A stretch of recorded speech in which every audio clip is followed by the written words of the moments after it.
Hello, hello, hello, and welcome back. So I know it's been a minute. It's been a little crazy over here. Yesterday was my birthday, y'all. I know we get to the adult years and, birthdays just don't mean as much, I guess. But hey, it was still my birthday.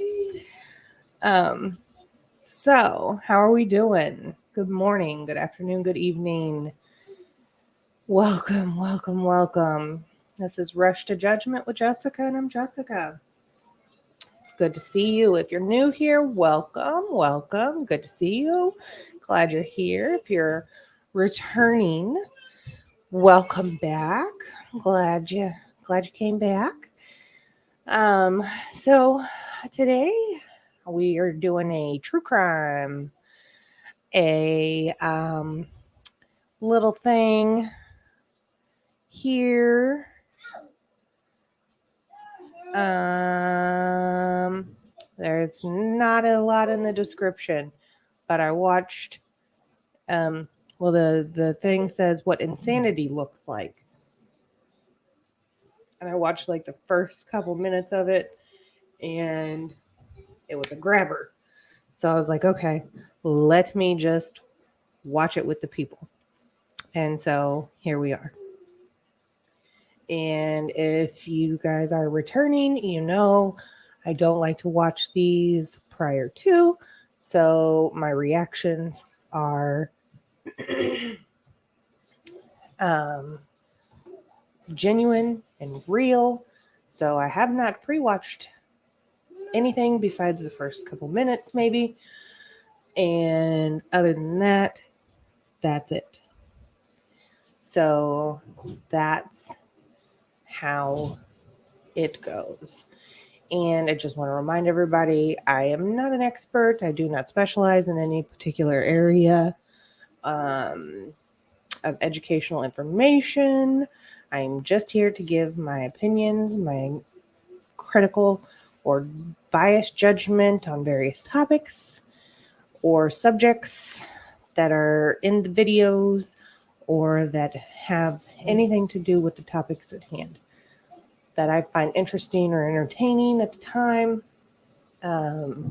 It could be from true crime to trials to anything that I see fit. So far, it's been trials and true crime, if you look back at anything that I've put on here so far. That seems to be my little niche so far. But maybe when or if I grow into something else, I will find something else that interests me. Maybe perhaps politics one day. I don't know. I don't know that much about it. And if you hear too much noise in the background, I apologize. My daughter is currently giving our puppy a bath, and the bathroom is right here. So if you hear that, any yelling or rambunctiousness, that is what that is. But once the video gets started and any of that happens, I shall mute myself so you guys will not have to be bothered with such things.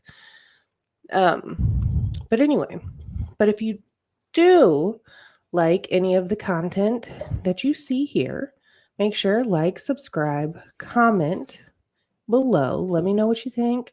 I love to interact with the chatters and the comments. Since everything is so small right at this moment, I do respond mostly to every chatter or every comment. So I love having the interaction with people and having the conversations that come up around these videos and anything like that. So like, comment, subscribe, get the videos out there for other people to see, and that would be fantastic. So here, let me share my screen and we can get it going in case any wildness starts happening on my end, and I can mute myself, and you all will have something to watch. And we shall go. The devil was attacking me, and I had to fight him off. And I had to do it because it was following me around my whole day. And look all the pain I've been through. But it's over because I ended it today. And you can believe that. But you guys need to understand me that I am not crazy. The story behind this bizarre episode is an act so unbelievably gruesome, it's what horror movies are made of. Be forewarned, you're about to view one of our most disturbing cases yet. Ruidoso Downs 911, where's your emergency?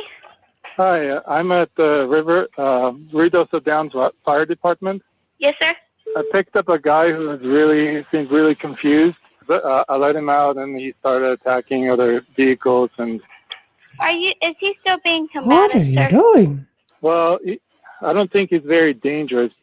His perception of the man couldn't be more wrong.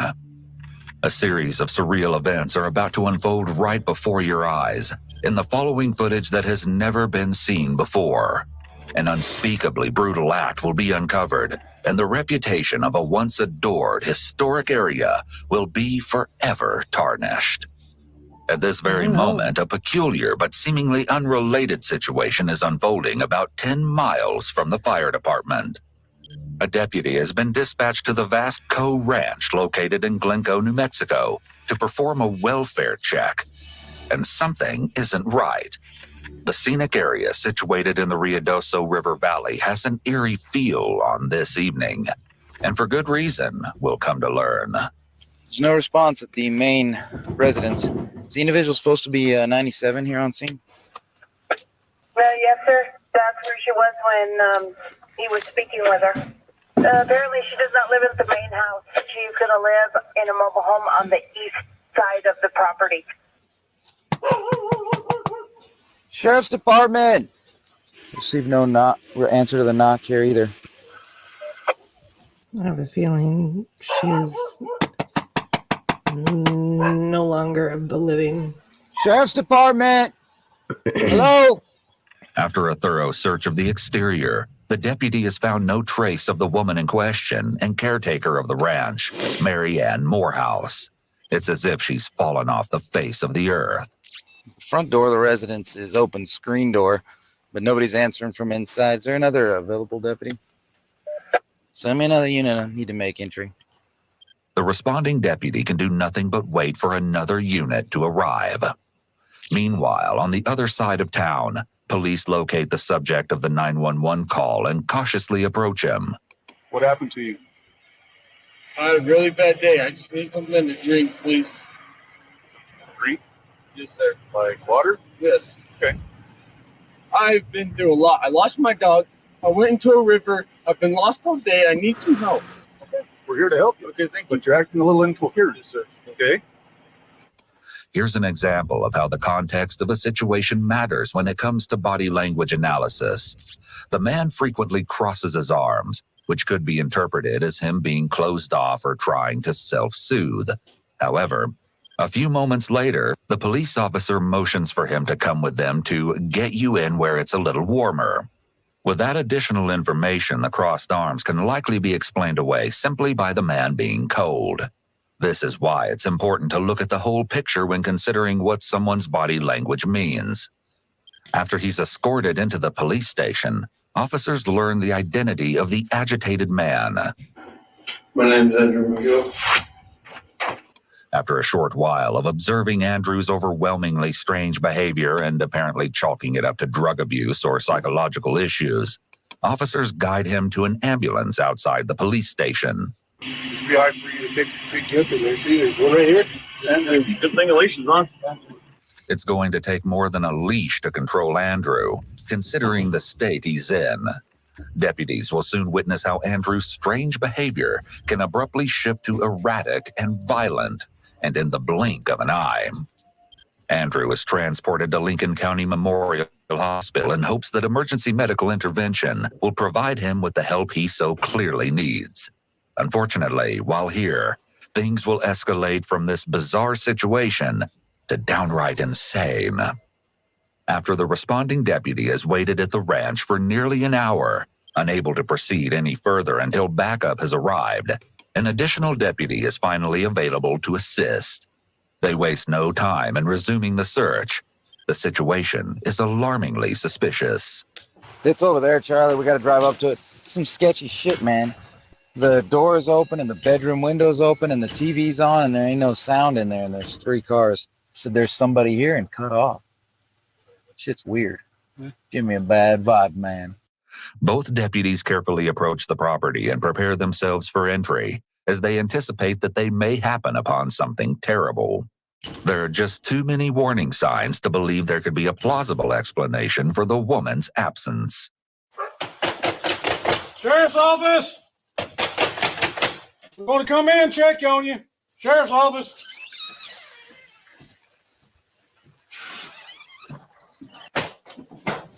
It's strange. It's real strange, man. But there's no one to be found inside the premises. In fact, nothing even appears to be out of place, and there's no sign that any type of struggle has occurred. Things just aren't adding up. What's happening here? Though they don't yet know it, the deputies are on the threshold of unearthing something worse than they can imagine.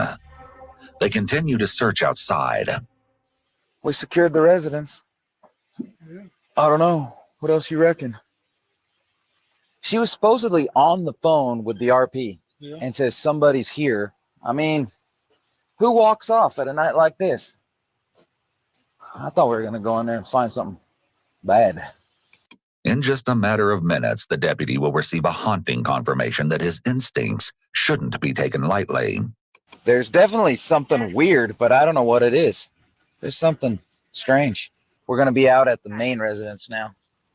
The RP is kind of freaking out, saying, oh, there's definitely something wrong. I'm like, yeah, it's weird, but I don't know. And let's drive down there and see if we find any other house. The deputies inspect the exterior of one more property, and in a split second, the situation has evolved from suspicious to unspeakably horrific. Hey! Down, we got somebody down. The horrific truth of the discovery will be revealed during the interrogation of the disturbed suspect. We got to start clearing this. Suspect could still be on scene. The deputy is desperate for more backup at the scene. The urgency of the situation is crystal clear. Okay, Charlie. She's down. It looks like a she, elderly female. This motherfucker's still here.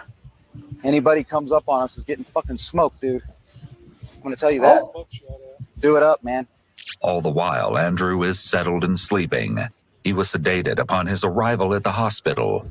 A deputy has been assigned the task of watching over him and ensuring that only hospital staff and officers enter and exit the room. Not long into his shift, the deputy receives a call from another member of the sheriff's office who is stationed at the scene of the crime. And the caller has an intriguing request. Yes, I've got them in a bag. They're a pair of construction kind of boots. It's more like a curved tire tread than like a diamond pattern. I'll try to send one back to you. The deputy captures photos of the outsoles of Andrew's boots and fires them off right away. It seems the sheriff's office has surmised that the two occurrences are related. The question is, how? I think there's the guy at the hospital is the dude, and he had a freaking meltdown or something. Imagine if this fucker hitchhiked to the hospital. Imagine the guy that just gave a fucking dude like that a ride. You know, the sad part, Charlie, is this is a beautiful place. It was. The brutal crime will forever taint the property, and law enforcement must get to the bottom of the dire situation before another life is lost. Somewhere around 1 a.m. marks the very stage where Andrew's odd behavior has taken a drastic turn. He has become extremely violent. Hey, Cox, go with Jason, please. Jason's the one hit. Somebody else hit it? No, I just one shot. Guess what? The police aren't going to Somehow, want a to sudden handle him. struggle erupted when, out of nowhere, And they're Andrew gonna say, leaped from his hospital bed and attacked a deputy. Immediately, two more deputies rushed to assist. In the Police aren't midst gonna of all wanna the handle it. chaos, a They're gonna say handgun he was needs knocked out of one of the hospitaliz- deputy's holsters. Andrew managed to grab the hospitalization. weapon before any of the other three could get their hands on it, Shit. and he fired a shot directly into the arm of one deputy. Oh, God. He pulled the trigger again, and by some sort of miracle, the weapon failed to fire. Andrew, you okay? All right. Can you calm down, son? Yeah, okay. I don't know what I'm doing there, but I can't figure it out. I know, just some medication. We're getting shackles. Okay, we're gonna put him back in here on the bed. The doctor gotta check him. You roll him over? Yep. My leg. Yep. Set up. You got another thing, shackles? Yeah. What kind of shackles do you put? Leg. Huh? Just one. I'm gonna put one on this and one to the bed. All right. Okay. Remarkably, Andrew's episode continues into the morning, despite the sedatives he has been given. Man, you guys don't understand me. I do one little thing and I'm sorry. I told you I was sorry. I can't move or anything. It sucks, dude. You guys, I will live a happy life. I promise I will be happy. I always wanted to be by myself somewhere. Hi, Andrew. I'm gonna give you a shot in your leg, okay? It's the same medication I gave you earlier. Okay? No. Or do you want it in your arm? You guys, I'm gonna be okay. We're trying to help I'm you. gonna be Andrew. okay though. I'm gonna be okay. I want stuff right now. I haven't had a drink in 5 days. I've ate worms. I'm going nuts because of this, and I know what it's all about now. I need Say to I chill don't have out. worms? I am going to be chill. Come on, No, right here. I don't want to go there. You guys, man, how could you do this to me? Oh, Andrew is speaking rapidly and with a sense of urgency. He may be experiencing pressured with her. speech, which can be caused by a few different mental health disorders, including bipolar disorder. It's also possible he's feeling panic due to being constrained, and his rapid speech is an attempt to calm his anxiety. He seems to lack awareness about the seriousness of what landed him in this situation. This difficulty with insight could also be the result of a mental health disorder, or it could simply be him failing to take responsibility for his actions. Shortly after, Andrew is administered another sedative. He will soon be cleared for release and taken to his next destination. This is a prescription. The It's here for police cocaine station. possession with medical. This is the medication, but this is saying he's cleared to go to jail. We're gonna do a blood draw here in a second, boss. I understand, but do they have to be this tight? It hurts bad, dude. Been through a lot for everybody. You guys don't know. You guys don't know what I've been through these past few days. Andrew will soon explain exactly what happened over those past few days, or at least his perception of what happened. You won't believe the bizarre story he has to tell. Mr. McGill. Let's go. Okay. Come on. Andrew is released from the hospital and transported to Lincoln County Detention Center. It's the following day, April 3rd, when the undersheriff and another member of the sheriff's office sit down with Andrew to get his rendition of the events that led to this very meeting. One of the most disturbing elements you'll see is that he seems to genuinely believe the psychotic delusions are real. I know it's not me, sure, and I don't know what to do. It's scaring me bad. Because everybody just seemed like they were going to hurt me or something like that, you know? And this is the very definition of a delusion. The person with them does believe it is real. Someone experiencing a delusion cannot distinguish between what is reality and what isn't. One common type of delusion is known as a persecutory delusion, where a person may believe that someone else is out to get them or is spying on them, which could lead to paranoid or violent behavior.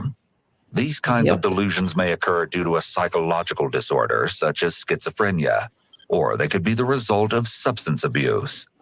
The following both. footage from Andrew's interrogation is Or one utterly caused chilling. from the other, or The one undersheriff starts the used to treat interrogation the by other. inquiring about Andrew's personal life. Right away, the undersheriff begins to build rapport. So this is the first time that I've met you. I don't know why they're even What's talking. your full name? Andrew P. McGill. Where do you work? I don't work. I go to school right now. I'm a student at ENMUR. Aviation technician. Tell me a little bit more about you. I don't know why they're Are talking to you him because married most of or- what they're going to Yeah. get is Any kids? you're not going to know 3-year-old daughter. what's true and what's Soon, the not. undersheriff changes course and refocuses the conversation on recent events that have taken place. Namely, his alarming breakdown, And the then what attack you're and gonna be shooting able at the to use, hospital, and because an you don't utterly know what is horrific gonna be true crime and what's he will not. soon describe. So tell me what's been going on in your life recently. How do you end up in here talking to me? I have no idea. I've been having a weird week. I can't remember. It's like I can't remember anything. I gotta ask, do you use drugs? Yeah, I did. Yeah. What kind of drugs? What's the Any kind of drugs. Like, I used meth, heroin, cocaine, marijuana. How long have you been using drugs? For most of my life until I was 15. So your drug of choice is Meth. meth? It's a possibility that use of drugs could explain Andrew's strange behavior. Methamphetamine has been associated with violent behavior. It can also trigger psychotic symptoms like hallucinations and delusions in as many as 40% of users. Of course, quite an array of other substances could also cause the type of behavior Andrew has been exhibiting. When's the last time that you saw your wife and your daughter? What do you remember about that? I remember they were scared of me, and I remember I was scared of them. They were just leaving me behind. Methamphetamine use can also trigger the user to experience paranoia. That, in combination with hallucinations and delusions, could be one explanation as to why Andrew might have been afraid of his wife and daughter. Notice that Andrew is shifting around a lot, leaning forward, leaning back, moving his feet, as well as frequently looking away from the detectives. Normally, someone might see these behaviors as signs of anxiety or dishonesty. But since we know that he has a history of both drug use and hallucinations, this doesn't necessarily mean he's lying or is trying to hide something. I know, but I don't remember what I did, and it's like, why? I don't understand it at all, sir. With this admission, officers trained in interrogation methods should know to tread carefully and avoid any of the normal attempts to suggest reasons for why the crime was committed. He may be highly suggestible, and there is the chance of implanting false memories. The Reed technique advises against using these steps anytime there is a potential memory impairment. Something bad happened in your life in the last few weeks, or? This might sound ridiculous and crazy. It probably is ridiculous and crazy, but it's the truth. I don't like that term crazy. Okay, sir. It may sound strange, but it's how you feel. Just tell me whatever. That's fine. Yeah, well, I was just sitting at home one night with my brother, and my twin brother Philip was sitting at the house. We started talking, and then all this weird stuff started happening to me. So I felt like something was happening. Something was really gonna hurt. I was not myself at all. And something told me that I need to go to Redoso, and everybody's freaking out around me. I don't know what the heck is going on right now. I just need to get out town. This sounds like Andrew may be describing a persecutory delusion, as mentioned earlier. If Andrew is being truthful about his symptoms, he likely truly believed there was something or someone after him. This is certainly not an excuse for any of his actions, but it could help explain what his mindset was like at the time. As you can see, his body is turned away from the detectives, which could be a sign of deception or signal that he is disengaged in the conversation. However, his body language doesn't appear to match his behavior. He's being cooperative with detectives so far and answering the questions openly. This is another example of why you can't rely on a single deceptive cue, such as lack of frontal alignment, to accurately determine if someone is telling the truth or not. Most people display a mix of deceptive and truthful indicators, so detectives will be taking note to see which type of behaviors they see most often. Andrew got into his truck and began driving, radio blaring, trying to get away from the mysterious evil he believed was following him. I could hear my dad talking to me saying, "It'll be okay, son. Just listen to what I'm going to tell you. You're going to be okay." He possessed my dad. Just as Andrew stated before, he wasn't himself. He explained that he started doing things that he didn't want to do. I'm a normal human being. It just happened to me the other night when I was asleep. And I just woke up out of nowhere. I started writing all this stuff down. The Bible is a lie.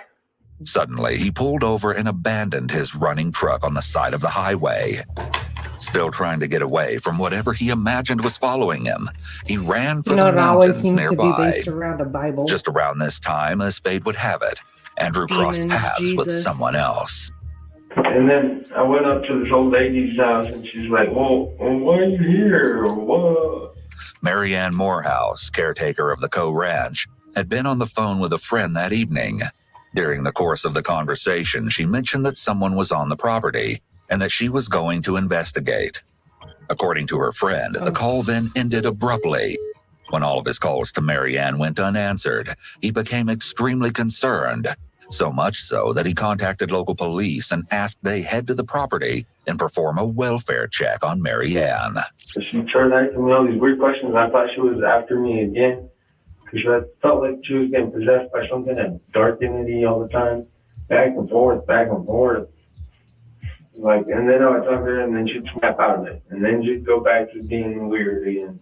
And I was like, man, what is going on right now? Maybe if I just end her life, this will be over with. Andrew continues his account of what he alleges happened that evening. Outlandish as it seems, we already know that at least part of it is true. So I went back and I punched her in the head. She got knocked out. This is a long story. That's fun. Got all day now. Andrew claims that his brother Philip was talking to him at this time, pleading with Andrew not to cut his head off. I felt like maybe he was the possession in my life and I needed to end him, but I couldn't find him anywhere, so I just had to end this lady life that was possessed. What Andrew states next is absolutely chilling. So I knocked her out and chopped her head off with an axe.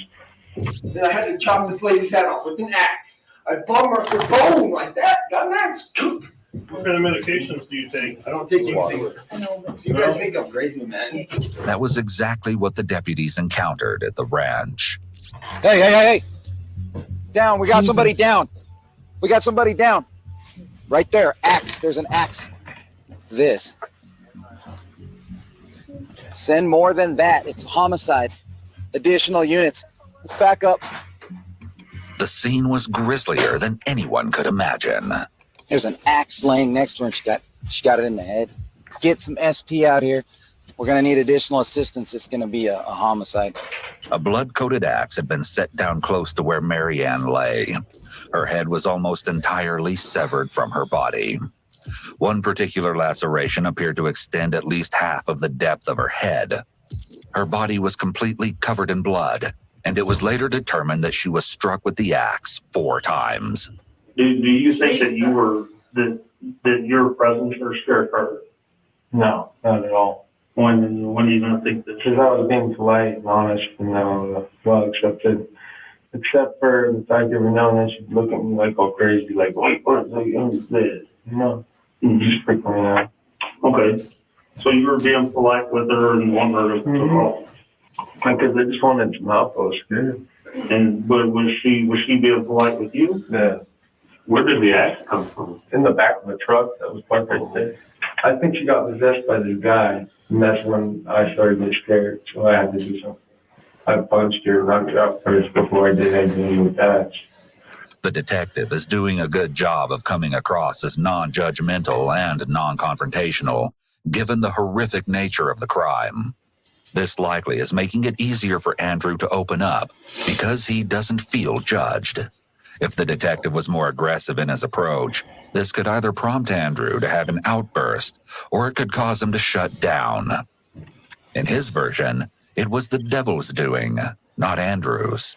The devil was attacking me, and I had to fight him off. And I had to kill somebody to get rid of him. I am the real son of God, and this is why I had that tattoo on me. And I hate evil. I was trying to get rid of it out of this earth. And I am the son of God. Trust me. I love you guys. I'm on your side. I'm good. I would have never done that ever in my life. So bad to that old lady. Really bad. Do you feel bad because you know that was wrong? Or? Yeah, I know for sure that was wrong.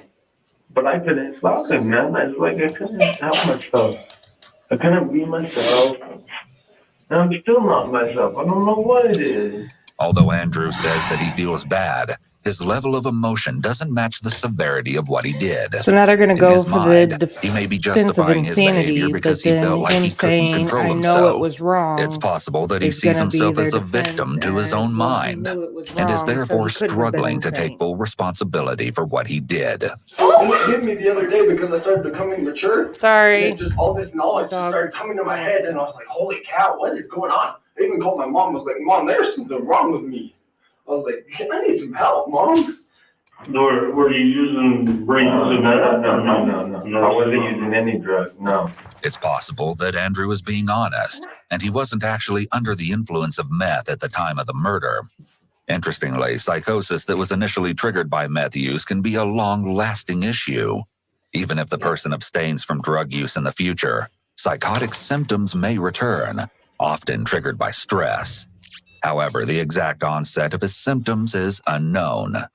It's possible that his hallucinations and delusions first happened when he was using drugs, or they may have been the result of a psychological disorder such as schizophrenia.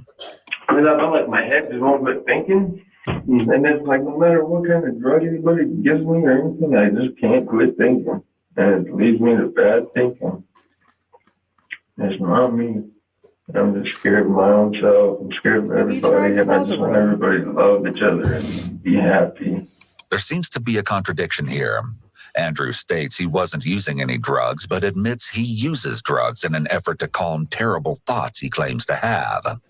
The conversation then shifts to the shooting that took place at the hospital. He can't. And then at the hospital, I shot some guy in the elbow, and I don't know why I did that. I was scared still. I just didn't know what I was doing at all. It's like, what? I felt like this is my life. And it's like scary. His story isn't making sense, despite the fact that he has admitted to savagely killing Marianne and shooting. So they're going to get him on meds. They're going to get him stable, and then he's going to realize what he did. And he's going to be like, oh, fuck. Like, this is what I did. But he's still not going to really understand what he did. But this is what he did. And they're going to go for probably the insanity plea. And that's what his defense lawyer is going to. But they're going to use this. But I also don't feel like this is the right type of questioning that they should ask. And even the Miranda rights. Because I really don't feel like in any way, shape, or form that this man, he doesn't understand what the hell is going on. So therefore, he doesn't understand what the hell his Miranda rights are. Yes, he can say he does, but he doesn't. He's not comprehending what things are. So reading his Miranda rights and asking, hey, do you understand this? Clearly, there is a disconnect there. And so for you to be able to say, hey, I read him his rights. He could have stopped talking. It's not the same thing. It's just not. So I don't think that that's... I don't think that that's right. The deputy at the hospital. As they continue their efforts to gain some clarity on what really happened that night, they move to the subject of Andrew's trek to the police station. Do you remember going to the Downs TV? Do you remember getting a ride into town? Yeah. Tell me a little bit about that. Okay, I was walking down the street. After all that bad stuff happened with the old lady, after that was done, I was running down the street, and then some guy just pulled over out of nowhere and was like, hey, man, do you need a ride? And I told him, yeah. An officer caught up with the Good Samaritan who'd offered Andrew a ride moments after he'd parted ways with him. Are you the one that dropped him off? Yeah, I dropped him off here. Last time I saw him, like, in the parking lot down there. Okay. Where'd you find him at? About 10 miles down the road. He was walking across the road, middle of the road. That's why you don't pick up strangers out of the middle of the road. You just don't. Talking very weird stuff. You call the police and say, hey, there's a strange man in the middle of the road. Give him a ride to the police station up here. I just asked him to get out of the car with me. He complied, but he's just acting really crazy. Okay. All right. Well, we appreciate you dropping him off. Let's try to figure out what's going on with him. Okay. Next, the undersheriff inquires about something else Andrew said while at the police station the previous night. Do you remember talking to those officers? Because you told them that you had hurt somebody else too. A man. I did? That's what you told them. You said that you something about Arthur. Who's Arthur? Oh, I did say that. I'm sick of that guy following me around. His name is Arthur. He goes to my school. He's one of my students. He's had a grudge on me. Who's Arthur? I thought he was like the devil or something in my class. It might sound crazy, but this is what I believe in. Okay. This is the point where things take a turn for crazy. We'll get a better and quite his twisted mind, at least what he. And like, just all coming together in my head weirdly, but that's who it was that was trying to follow me. I believe in that. He goes to school with you, though? Yes, sir. But you didn't hurt him? No, I didn't. I was wishing I did because I thought he was like the Antichrist or something. I was here to take him out to put the world at peace again. Mm-hmm. Weird. I know, right? And then I felt like he was trying to come out and get me somehow or another. Yeah. And I don't know if it's possible. It could be possible because I've been seeing some weird stuff lately. I've been experiencing a lot of weird things. So did Arthur go to school with you at ENMU? Yes, sir. Oh, okay. Yes, sir. Did he kill Arthur too? The last day of school before spring break. I don't even know what day it is. Do you guys know? Yeah, it's Monday.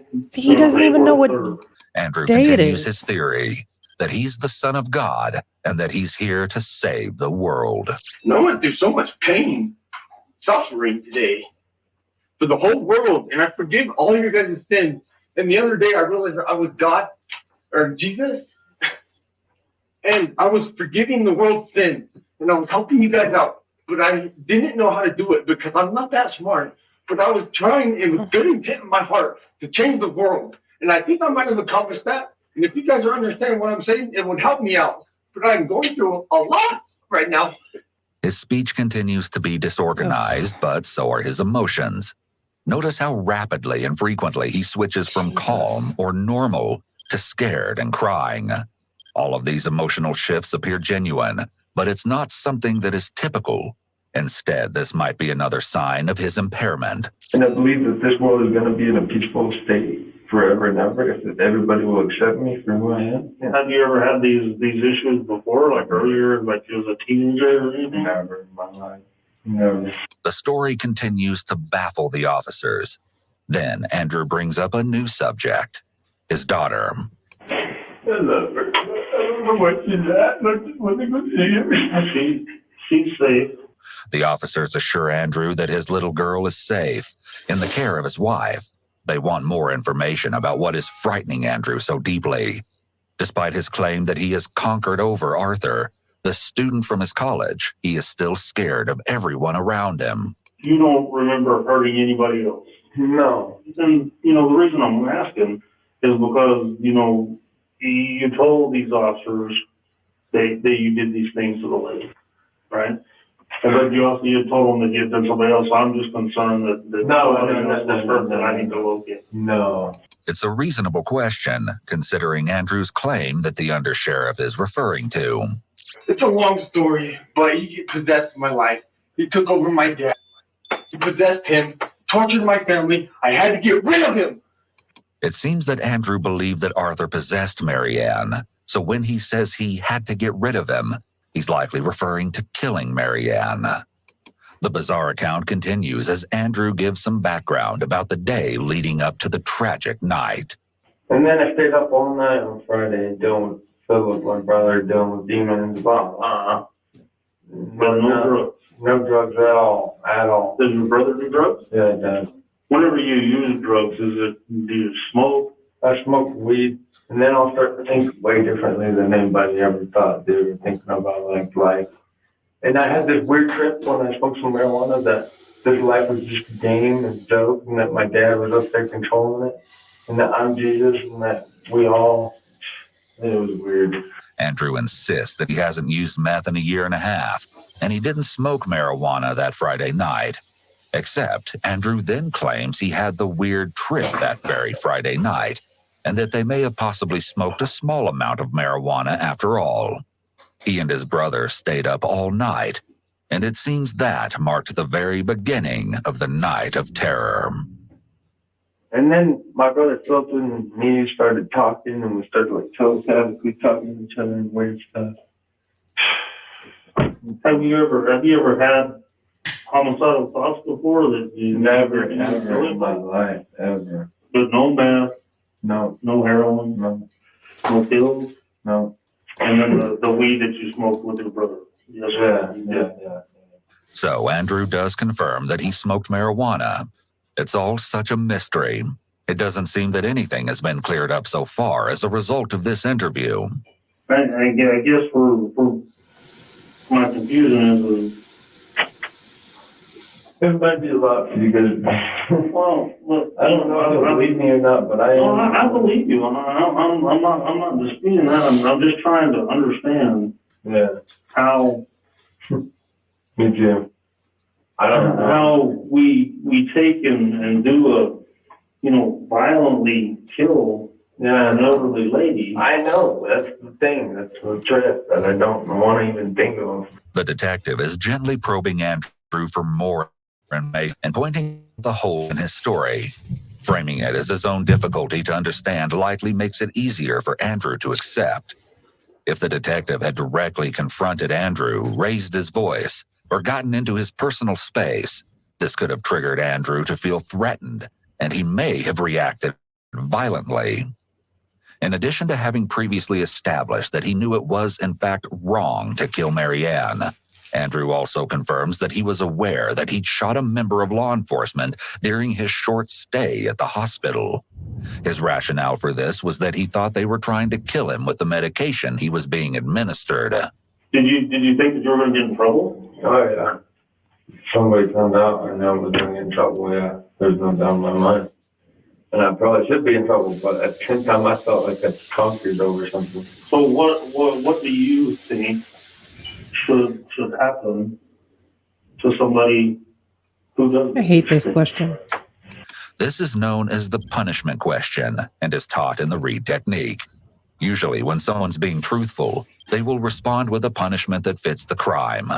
Detectives may use this question, among others, to gauge a suspect's honesty. In this case, the detectives already know that Andrew is responsible for the murder, and he has confessed, so they may be trying to find out answers to other questions, like, does he fully understand the consequences of his actions? Did he know at the time that what he was doing was wrong? They should be punished at the same time. It should be understood from a personal level, and maybe have some evidence on their life to show them. Maybe have my evidence from my life and my experience be shown to you guys so you could understand who I am and where I'm coming from and what happened to me that day, And maybe that might help us all out. It truly seems like Andrew doesn't comprehend the magnitude of the situation, nor does he really seem to show remorse for the terrible crimes he's committed. So even though you feel like you're here to save the world, but do you still think, obviously you don't think people should get away with murder, right? No. But I felt like I would have never done this ever in a million years, ever. But I felt like somebody, somewhere, something good was telling me to do it, so I had to do it. And it might sound odd and crazy and belligerent or whatever you want to say about it, but it's the truth. Is there any possibility that with marijuana that you have was laced with something? No way. The interview is approaching its conclusion. The undersheriff asks one final time if there's anything else Andrew needs to make them aware of. Told you everything that happened. And this has only happened to me this past week. Other than that, my life is normal as normal can be. Like, I just go to school every day and clock in, clock out. No question about it. Andrew's previously normal life will never be the same after the senseless acts of violence he just inflicted upon two innocent individuals.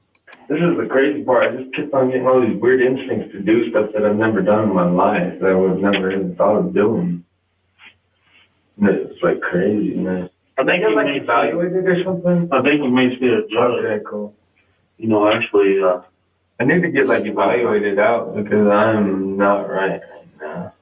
because I realized all these things I've done are really wrong, but at the same time, I had these instincts to do it, like accomplish something. Unusual that Andrew shows this level of insight into his behavior.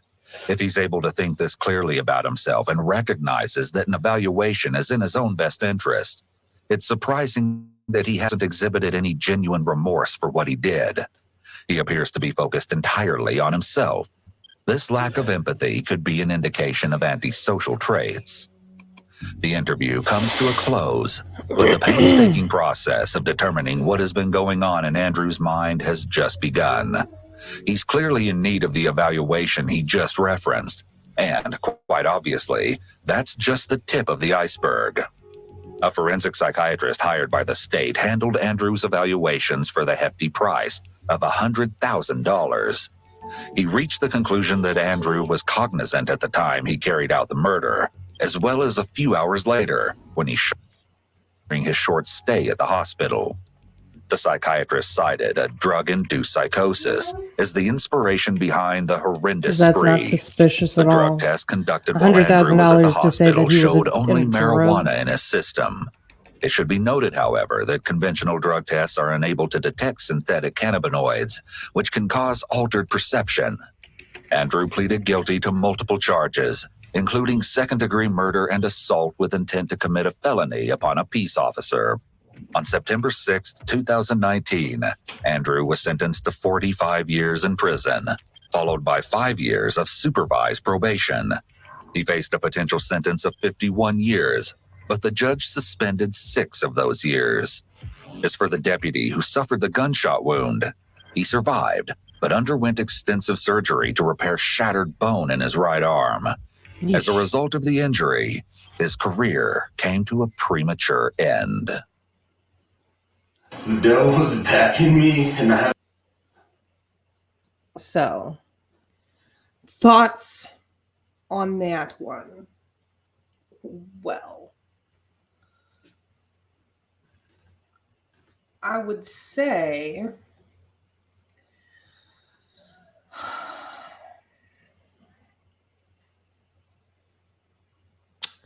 so the prosecution hired a doctor, a psychiatrist, or what have you, to do an evaluation that said he was in a drug-induced psychosis, which caused him to commit the crime. And then only marijuana was found in his system, and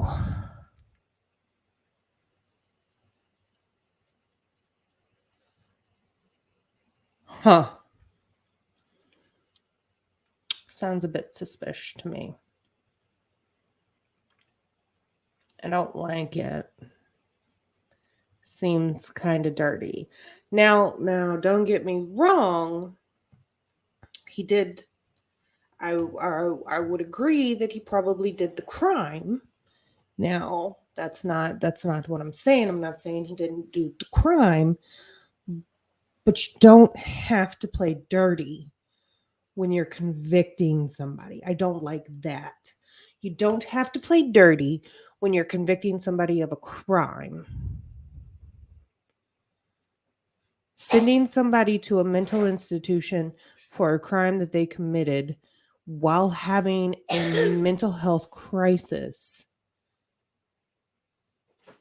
is also a legitimate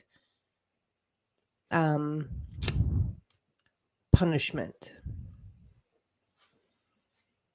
They get sent to a state-run facility that are sometimes just as bad, if not worse.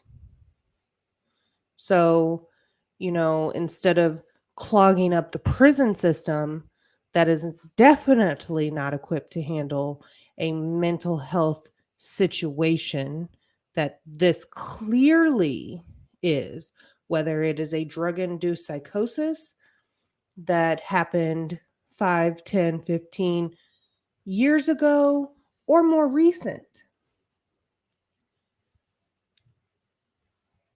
Jails and prisons, not all of them are equipped to handle situations like him, people like him.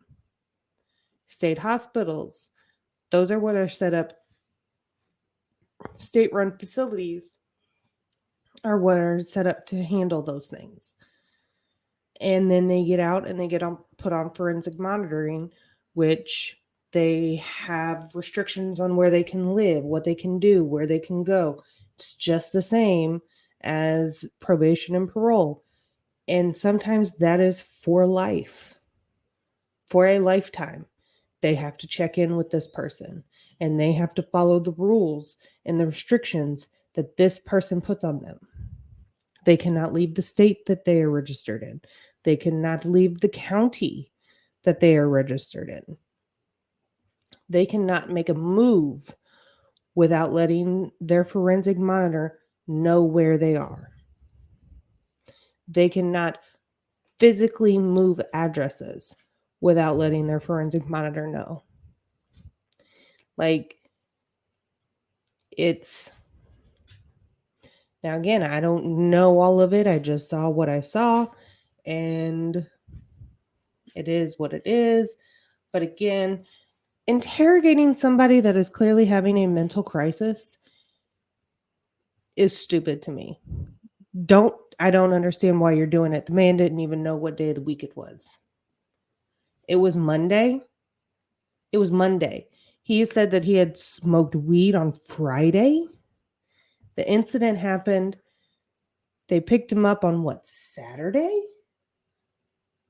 Or Sunday? But he didn't smoke weed until that Friday?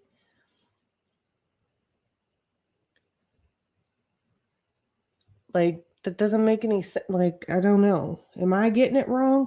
If I'm getting it wrong, please, somebody correct me, because that's, I mean, I had a lot of stuff going on. Dogs and baths, kids going to bed.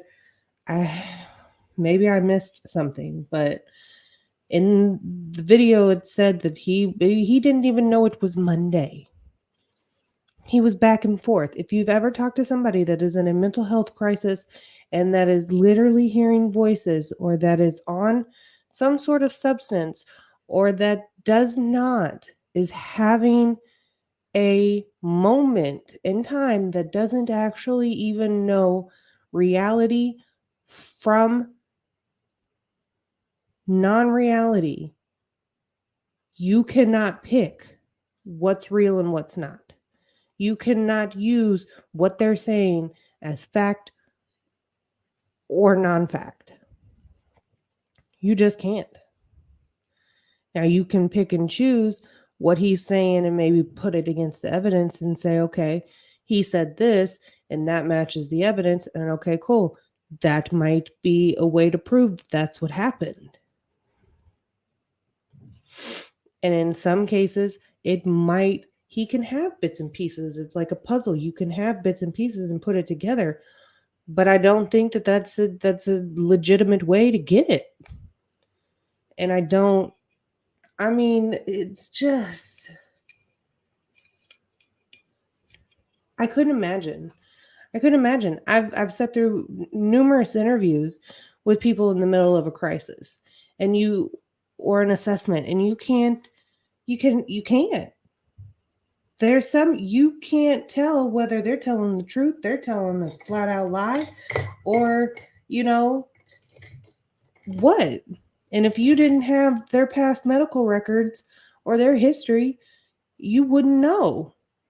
And unless you can call them on their past medical records and be like, well, I think this is really how it went. And they can be like, oh, yeah, okay. They're going to go with their story. So, and in his mind, Arthur was out to get him. And in his mind, this lady was now out to get him. And in his mind, the voice was telling him, if you kill this person and if you do this, everything will be fine. And that is what he truly believed in that moment. And I honestly, truly believe that that's what he thought. And then afterwards,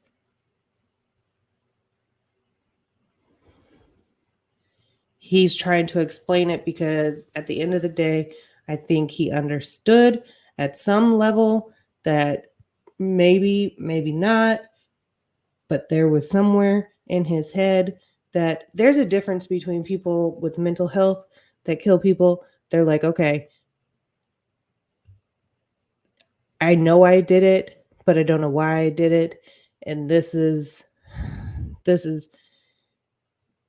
in this case, for example, the voices told me to do it and just his behavior and why he did it.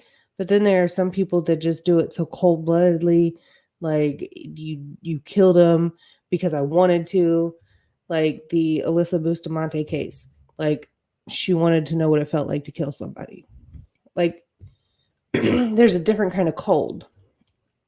Like he didn't show a lot of emotion for, what he did to the victim.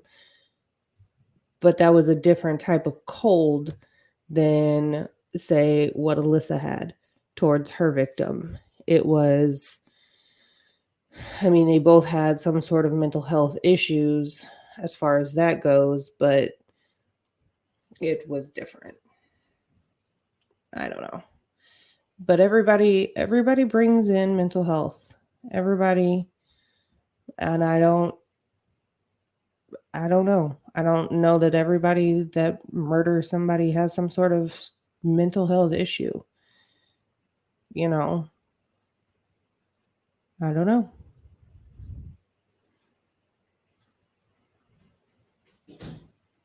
Could be. Not everybody that has a mental health issue murders people. But maybe every murderer has some sort of underlying thing going on. Or they don't. I don't know. I am not a doctor. I am not, like I said, I'm not an expert in any of these things. These are just my observations with watching things and observing things and, being in the mental health field and seeing the behaviors of people with mental health issues and dealing with people in mental health crisis. This is, this Andrew guy is, he's an extreme case, obviously, but these are the type of people that you see that are out there. And again, until they do, he's probably, it wasn't in this video, but he's probably been in some sort of incidents before where, he's probably had treatments before. He's probably been in hospitals. He's probably got a mental health history. And for that to not be an issue or brought up, I don't know. But anyway, that's my spiel on it. That's my opinions. That's my thing. Remember, like, comment, subscribe. Let me know what you think. Yeah, so that's that. Come back, go check out some more videos. Got lots of them out there. So yeah. See y'all later.